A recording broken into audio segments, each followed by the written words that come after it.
मंत्रियों की तो चपड़ासी जितनी नहीं चलती यार, चपड़ासी जितनी नहीं चलती मंत्रियों की। नरेश मीणा को भाजपा ने चुनाव लड़ाया पैसे फंडिंग करके, और किरोड़ी जी कह रहे हैं इस पर्ची को बदल दो नहीं तो मैं सरकार को रगड़ के रख दूं। अरे चुनाव आयोग, वो ज्यादा बरसात आती है उसमें कोई बकरी का बच्चा भीग जाता है तो कहता मैं कर रहा। हम मुख्यमंत्री बन गए क्या? हम मुख्यमंत्री बन गए क्या? अरे बाबा जी बन गए, खुल गई पर्ची, बन गए, काम तो करो। तमाशा बना रखा है, मर्जी है जैसे।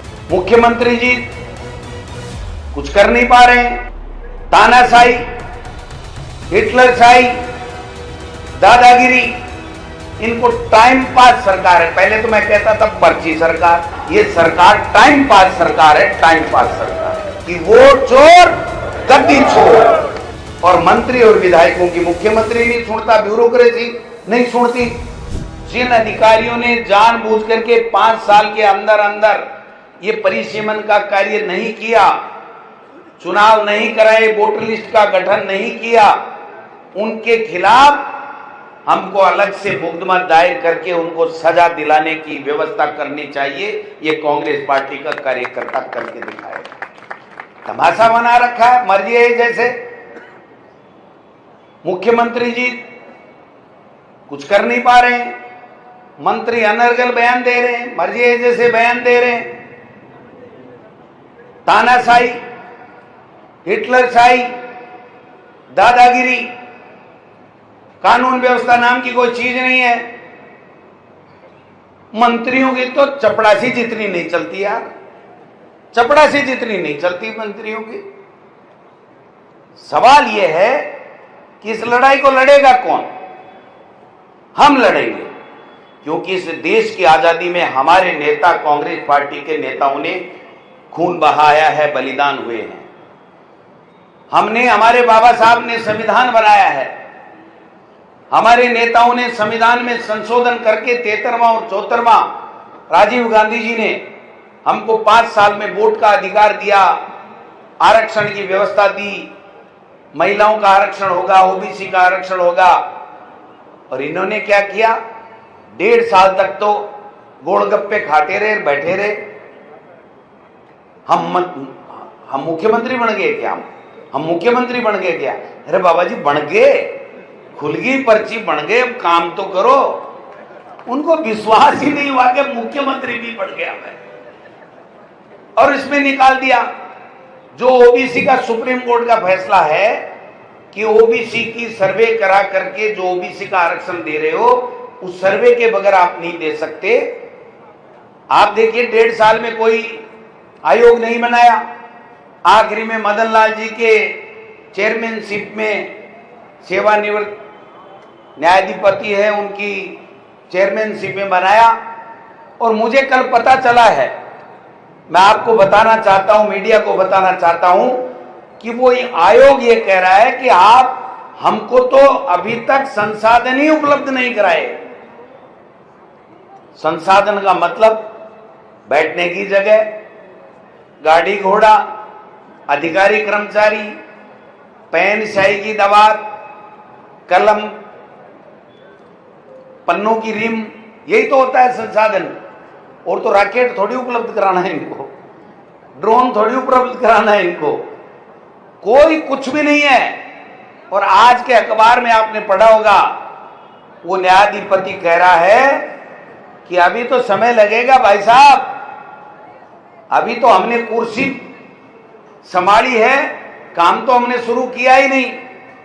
मैं इस सरकार को कहना चाहता हूं, 24 घंटे के अंदर सरकार के अंदर डाटा पड़ा हुआ है, आप पता लगा सकते हो कि ओबीसी कितनी है, और ओबीसी जितनी है उतना आरक्षण दे दोगे क्या? दे सकते हो क्या? आप बोलो तो सही कि जितनी ओबीसी होगी उतना हम आरक्षण देंगे, जितना एससी एसटी होगी उतना आरक्षण देंगे। नहीं, इनको आरक्षण देने से मतलब है इनको टाइम पास सरकार है। पहले तो मैं कहता था पर्ची सरकार, फिर मैंने कहा कि पर्ची सरकार के साथ साथ में ये सरकार नहीं सर्कस है।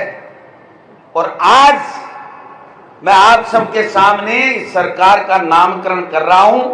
अगर मेरा समर्थन करो तो आप सब हाथ खड़े कर देना। ये सरकार टाइम पास सरकार है, टाइम पास सरकार है। करने के पास कुछ नहीं है इनके पास में। अनुशासित तो सबसे बड़ी पार्टी अपने आप को बताते हैं। डूब के मर जाना चाहिए इनको। किरोड़ी जी क्या क्या बोलते हैं। 8 करोड़ की बजरी रोजाना चोरी हो रही है। नरेश मीणा को भाजपा ने चुनाव लड़ाया पैसे फंडिंग करके। ये किरोड़ी मीणा जी कह रहे हैं, गोविंद डोटासरा नहीं कह रहा है। और दिल्ली में बैठे हैं और किरोड़ी जी कह रहे हैं इस पर्ची को बदल दो, नहीं तो मैं सरकार को रगड़ के रख दूंगा।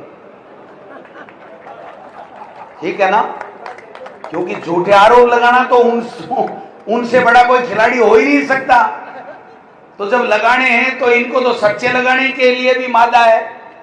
इनके पास तो बहुत सच्चे हैं कि ये सरकार नहीं सर्कस है भाई साहब। इसके खिलाफ सही कहा आपने, लेकिन आपका भाषण थोड़ा सा और ज्यादा जोशीला हो गया। अभी हमें गांधीवादी तरीके से अपनी बात रखनी है, आंदोलन करना है, सरकार को झुकाना है। 1 तारीख से राजस्थान की विधानसभा आ रही है। राजस्थान की विधानसभा में जूली साहब के नेतृत्व में भी कांग्रेस पार्टी चर्चा करके विधायक दल से और जूली साहब घोषणा करेंगे कि किस प्रकार से हमें विधानसभा में सरकार को घेरना है। वो सारे काम करेंगे, आप चिंता करने की जरूरत नहीं है।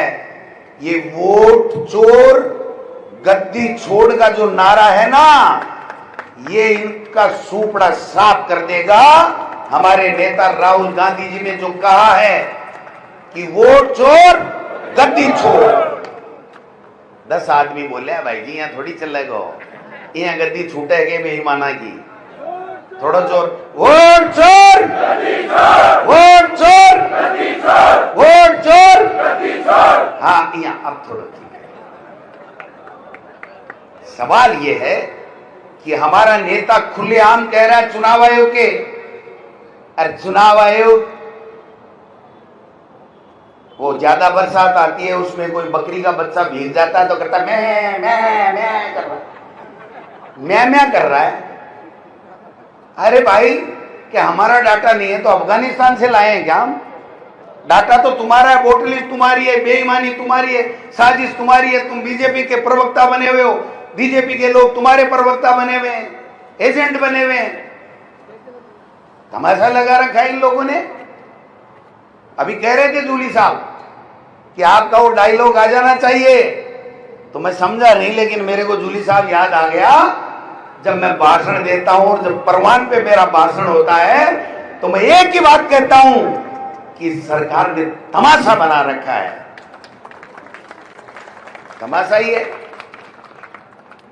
दिल्ली बैठे मुख्यमंत्री जी को, अरे आपको तो 1.5 साल मिल गया भाई साहब पढ़े पढ़ाए ही। अब आप काहे के लिए दिल्ली जा रहे हो? जब पर्ची चेंज होगी तो हो जाएगी। काम करो, जनता के बीच में जाओ, जनता की सुध ले, विकास के काम कराओ। जन सुनवाई इन बेचारे एमएलए और बीजेपी वाले मंत्रियों की तो सुन लो, काहे की जन सुनवाई कर रहे हो आप? आपके ऊपर नहीं सुनता मुख्यमंत्री की दिल्ली नहीं सुनती, और मंत्री और विधायकों की मुख्यमंत्री नहीं सुनता, ब्यूरोक्रेसी नहीं सुनती। अब आप हम और हम सब लोगों को कमर कस के तैयारी करनी है। अभी एक रैली हम लोग करेंगे 7 सितंबर से पहले गद्दी छोड़, वोट चोर गद्दी छोड़ की बड़ी रैली करेंगे। हमारे पार्टी हाईकमान को हमने आग्रह किया है कि राहुल जी, खड़गे जी या प्रियंका जी कोई भी आए जो समय निकाल सके, स्थान हम बताएंगे। उसके बाद में 15 तारीख से विधानसभा के बाद में हम हस्ताक्षर अभियान 1 महीने के लिए चालू करेंगे। जैसे आपने सीबी यादव जी, आपके संगठन ने ये हस्ताक्षर अभियान किया है, लाखों की संख्या में वो अभियान होगा। एसआईआर के नाम से जो गड़बड़ी कर रही हैं उसका जाब्ता भी करना है।